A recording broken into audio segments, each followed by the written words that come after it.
8 heures sur Studio Kalita. Bonjour à tous et bonjour à toutes. Olivier Granilic au micro pour une heure d'actualité qui va être dominée par les événements de cette nuit dans le sud d'Israël, puisqu'une roquette est tombée cette nuit sur la ville de Beersheva, détruisant partiellement une maison de cette ville. Bien heureusement, fort heureusement, il n'y a pas eu de blessés, que des blessés légers au cours de cette attaque, de ce lancer de roquettes sur la ville de Beersheva. Il y a eu une autre roquette qui est tombée aussi, nous dit le porte-parole de l'armée israélienne, au large d'une grande ville dans le centre d'Israël, sans préciser le nom de cette ville. Alors, nous allons faire le point dans un instant de la situation tendue donc dans le sud d'Israël. Je vous donne quand même le programme de cette matinée à 8h15. Notre premier invité sera Gil Tayeb. Nous parlerons avec lui des répercussions de la diffusion du reportage sur Gaza. Donc un reportage la semaine dernière sur France 2. 8h25, nous parlerons avec Eva Cohen, qui est une habitante de Beersheva. Elle nous racontera donc la nuit qui s'est passée avec ce lancer de roquettes et des alarmes qui ont retenti dans toute la ville. 8h35, ce sera la revue de la presse qui sera consacrée bien entendu à l'actualité dans le sud d'Israël. Et puis 8h45, nous retrouverons notre chronique hebdomadaire avec Daniel Guganem, qui est donc la chronique économique de Studio Kalita. Mais comme je vous l'ai dit, l'actualité de ce matin, c'est une roquette tirée depuis la bande de Gaza qui a atterri sur une maison à Beersheva, détruisant pratiquement, comme vous pouvez le voir sur nos images, détruisant pratiquement la maison donc de Beersheva. C'est à 3h39 cette nuit que les sirènes ont retenti dans la ville du sud. La roquette a causé donc de graves dégâts à la maison. Les membres de la famille qui se trouvaient à l'intérieur de la maison lorsque la roquette est tombée ont été transportés à l'hôpital de Beersheva. Par miracle, leur blessure n'est que légère. La mère de famille a raconté ce matin aux sauveteurs qui sont arrivés pour la transférer à l'hôpital qu'elle avait entendu donc l'alarme à 3h39 très exactement.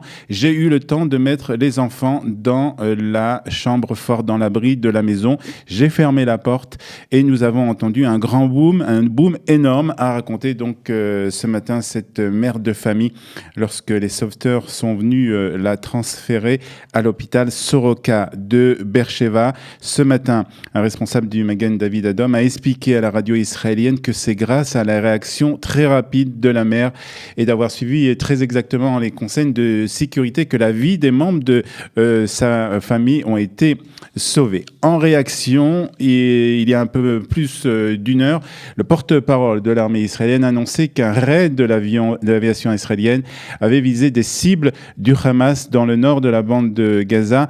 Le ministère de la Santé palestinien fait état déjà de plusieurs blessés à la suite de ce raid israélien dans la bande de Gaza. En raison de la situation tendue, le maire de Beersheva a décidé ce matin que les écoles de la ville seront fermées.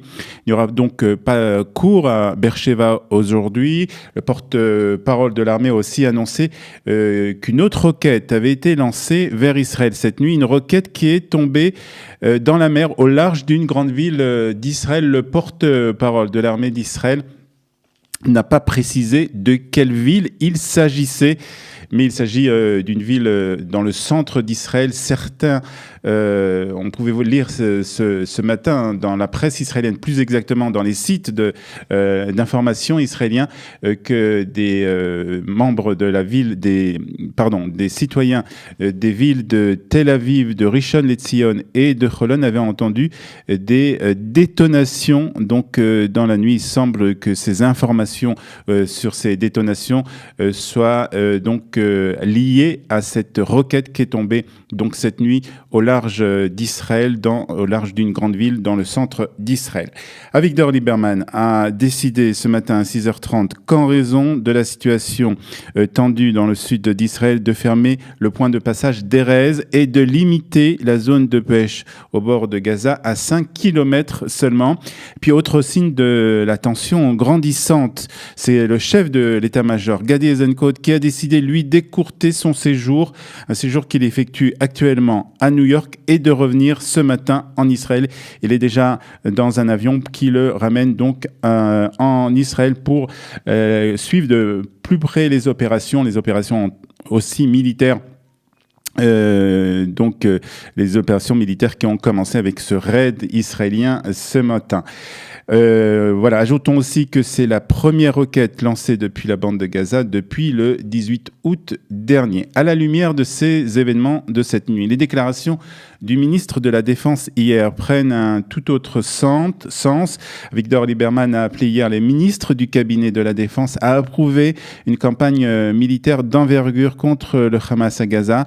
L'heure des décisions est venue, a ajouté à Victor Lieberman. La situation ne peut plus durer telle que nous la connaissons aujourd'hui, a ajouté Lieberman aux soldats et aux officiers d'une base près de la bande de Gaza. Nous n'avons pas l'intention d'accepter le niveau de violence auquel nous assistons chaque semaine, a-t-il ajouté. C'était bien entendu hier, avant ces événements de cette nuit, de ces deux roquettes plus exactement, qui sont tombées l'une à Beersheva et l'autre dans le centre du pays, dans l'eau, dans la mer plus exactement.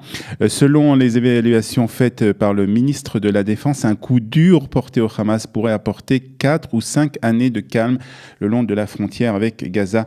Une réunion du cabinet de la Défense doit avoir lieu ce matin. Une réunion qui risque tout de même d'être houleuse, puisque les membres du cabinet ont accusé hier le ministre de la Défense qu'il n'avait jamais proposé de solution opérative pour la bande de Gaza.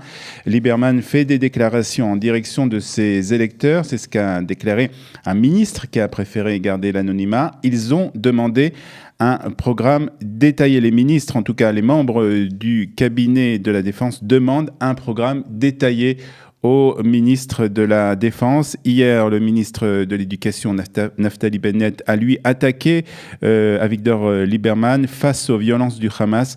La politique du chat et de la souris ne fonctionne plus, a-t-il déclaré lors d'une conférence à Tel Aviv. La solution est simple, dit Bennett. Un terroriste qui arrive à franchir la barrière de sécurité ne doit pas revenir vivant dans la bande de Gaza, a ajouté donc le ministre de l'éducation. Le moment est venu de passer à une véritable politique de droite, a conclu Naftali Bennett. Et puis une délégation de hauts responsables, c'est toujours concernant cette situation dans le sud, une délégation de hauts responsables des services de renseignement égyptiens est arrivée dans la bande de Gaza hier, délégation qui est dirigée par Ahmed Abd al-Khalik, le responsable du dossier palestinien au sein des services de renseignement égyptiens. Des sources palestiniennes et égyptiennes ont expliqué qu'il était censé préparer le terrain à l'arrivée dans quelques jours du chef des services de renseignement égyptiens, Abbas Kamel. Selon des responsables des services de renseignement égyptiens, Kamel a l'intention d'essayer d'instaurer un retour au calme dans la bande de Gaza afin justement d'empêcher un affrontement militaire entre Israël et le Hamas, puis d'essayer d'arriver à un accord de réconciliation entre le Hamas et le Fatah. Mais ce matin, visiblement, cette situation tendue pense à croire qu'une opération militaire israélienne est sur le point de se préparer. En tout cas, on a entendu déjà qu'il y avait eu un raid israélien à la suite donc de ce lancer de roquettes sur Beersheva et sur le centre d'Israël. Raid qui a fait déjà plusieurs blessés du côté palestinien. En bref, le reste de l'actualité, c'est le décès hier de l'un des plus éminents avocats d'Israël, Yaakov Enroth. C'était un magistrat qui avait représenté le Premier ministre Benjamin Netanyahou et sa famille, ainsi que plusieurs ministres, juges et célébrités. L'avocat est décédé à l'âge de 71 ans après avoir plus exactement lutté contre le cancer. Yaakov avait une personnalité, une sagesse, une finesse d'esprit, un sens de la justice et de la loyauté exceptionnelle. C'est ce qu'a écrit hier Benjamin Netanyahou sur son compte Twitter. C'est une perte immense pour sa famille, ses amis et ses admirateurs. Une perte immense aussi pour le système judiciaire israélien. Nous adressons toute notre amitié à Gisèle et à la famille Venroth que nous considérons comme notre famille, a écrit donc Benjamin Netanyahu en son nom et au nom de sa femme à la suite donc à l'annonce du décès de l'un de ses plus bons amis et aussi un de ses avocats, Yaakov Venroth. Voilà. Il est 8h11. On va faire un point sur la météo pour terminer ce premier journal d'actualité. 25 degrés aujourd'hui à Haïfa, 27 à Beersheba, 23 degrés à Jérusalem et 32 degrés à la mer Morte. Je vous rappelle que cette nuit, une roquette est tombée sur la ville de Beersheba, détruisant partiellement une maison de cette ville et ne faisant fort heureusement que des blessés légers. Il y a eu une autre roquette, selon le porte-parole de l'armée d'Israël, qui est tombée au large d'une grande ville d'Israël. Le porte-parole n'a pas précisé de quelle ville il s'agissait, mais visiblement il s'agit d'une ville dans le centre d'Israël.